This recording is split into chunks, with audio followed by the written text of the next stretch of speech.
cross the streams. Why? It would be bad. Total protonic reversal. All right, that's bad. Okay. All right, important safety tip. Thanks, Egon.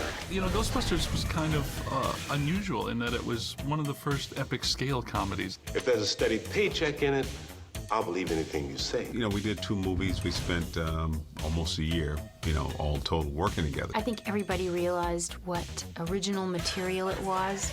Hello, Ghostbusters. The way Dan described the Ghostbusters, we were like Orkin Men, and we were no more impressed by these apparitions and manifestations than you would be by an outbreak of ants or roaches in your kitchen. I'm Walter Peck. Great. How's it going now? You have the comic geniuses of our generation, and they've known each other for years, and they're hysterical. It's the Stay Puft Marshmallow Man. When we look back at our library and we think of what has, you know, premium value and what the fans love, and it's always been, in our minds, Ghostbusters. The wonderful thing about the movies is they hold up after all this time. But now we're in a different place. Gaming has been moved to a whole other dimension, and it gives the fans something that they've been waiting for. In film, it's kind of tough to break that fourth wall and turn to the audience and say, come with me. Now, the audience and the player are one. The game format enables us to actually include the Ghostbusters viewing audience. Ghostbusters is the video game I've always wanted to make since I've been in the industry. And I've only waited till the technology met up with what the movie could do before I started it.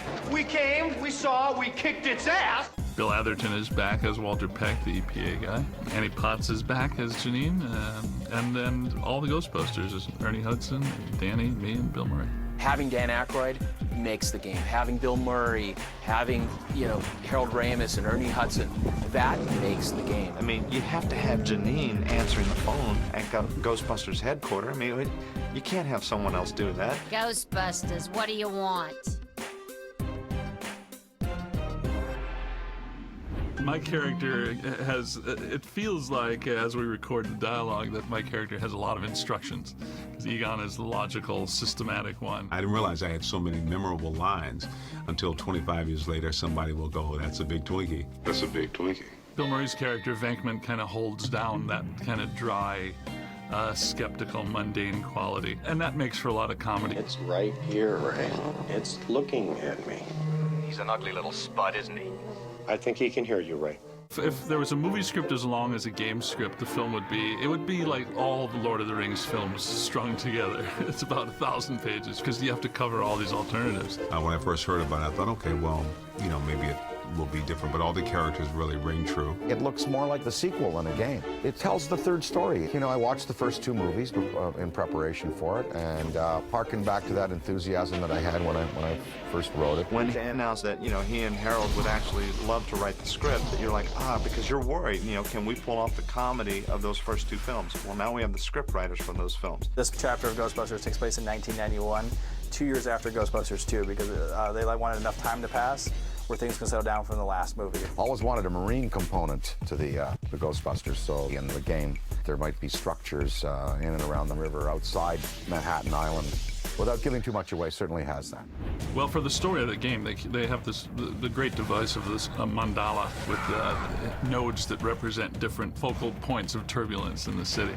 We're paying the Ghostbusters very well through these city contracts. That's the way it works now, yeah. Like the sanitation department, the police department, the fire department. It was always to be such, you know, that Ghostbusters were to be an essential sanitation arm of living in urban life. The city had taken out a insurance policy against the Ghostbusters, so everything's billed to the city directly. But with all this destruction they're doing around town, the bills are getting quite enormous. So the mayor hires Peck as a paranormal oversight committee. So he's there to check the books to make sure the Ghostbusters are doing everything properly. And every time you destroy something in the game, he's going to be in your face. Never done a game, so it was all new. I am Walter Peck, sir, and I'm prepared to make a full report. These men are consummate snowball artists. It's hard to get rid of old Peck.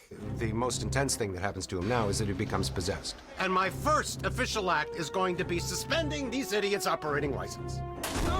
Yeah, they needed a average-looking Joe Blow off the street to play the rookie character, and I successfully campaigned for that spot.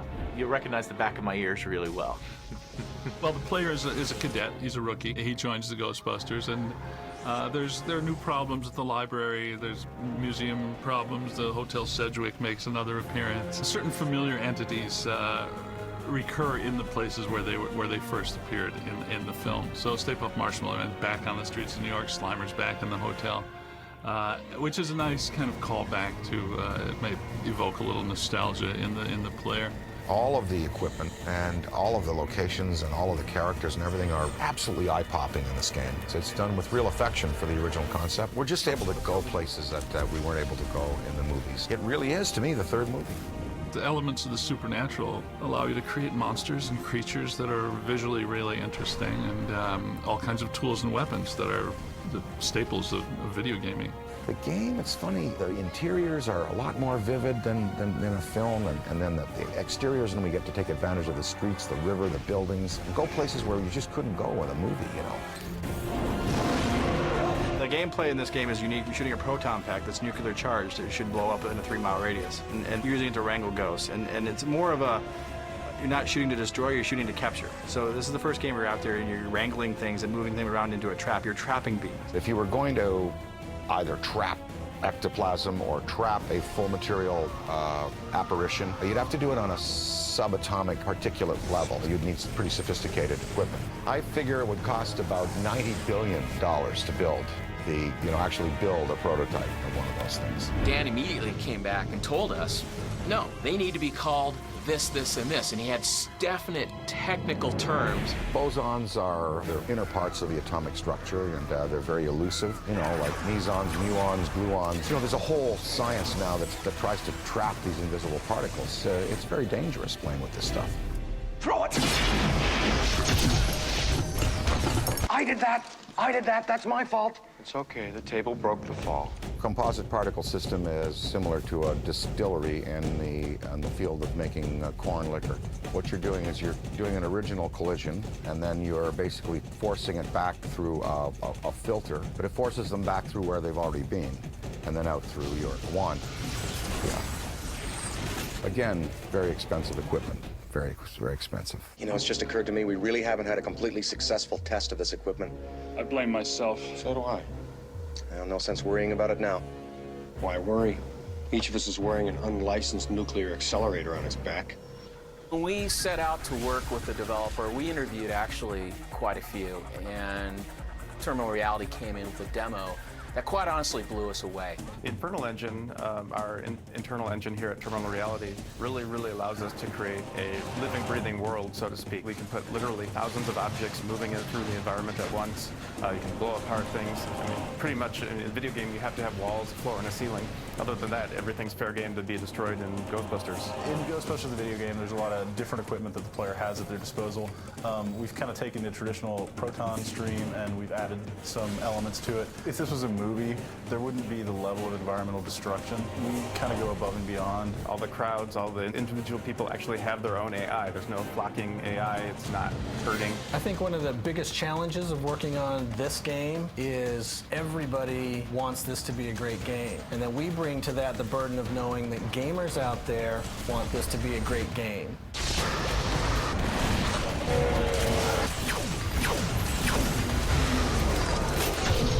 One of the nice things about our engine is the way it handles physics. So we were able to take our boss fights, and there's some boss fights in there where they actually use the environment against you. This looks solid, this looks solid, this all looks solid, everything looks solid around us, but it's not solid at all. It's a seething mass of atoms. You've got your nucleus and protons and electrons, and you've got your paths around the nucleus, and then what's in between those paths and the nucleus, but space, matter, the same dark space that's out in the universe that we see, between the stars. And antimatter is a large part of what was created at the Big Bang. And in Ghostbusters, we were able to use that and put it into the positive world in the service of, cleaning out pesky spirits and stuff. So our objective from the very beginning with this game is that every minute of this game needs to be either fun, funny, or scary. And being a Ghostbuster, which is the ultimate experience we could deliver to a player. In this game, much like the movies, the player is going to be experiencing the equipment on the fly. Ghostbusters tend to go by the seat of their pants, and they don't often have much prep time. Slime Tether masters plasma and masters the plasma energy in the multiverse everywhere. And enables the operator to hold on to entities that would go back to the dimension they came from or vanish. They can't do it once the slime tether touches them. Think of it as I guess, the glue on the bottom of a fly's, foot. It's that kind of viscous, almost like a psychically viscous material. My God is the question. No, but if asked, I always say I'm a god, yeah. Are you a god? No. Then We've actually managed to surprise most people at the end. There is a twist ending where people are actually taken aback. I do feel the fans have been looking for something else, ever since we did the second one. We felt like of all the movies that we have, this definitely is a video game. It's a special moment for all the Ghostbusters fans that have been wanting another storyline for Ghostbusters for 20 years, and to get the talent back together, even to get the band back together, to get Sony willing to say yes, it's a perfect storm with the right engine, right license, and right talent. get her!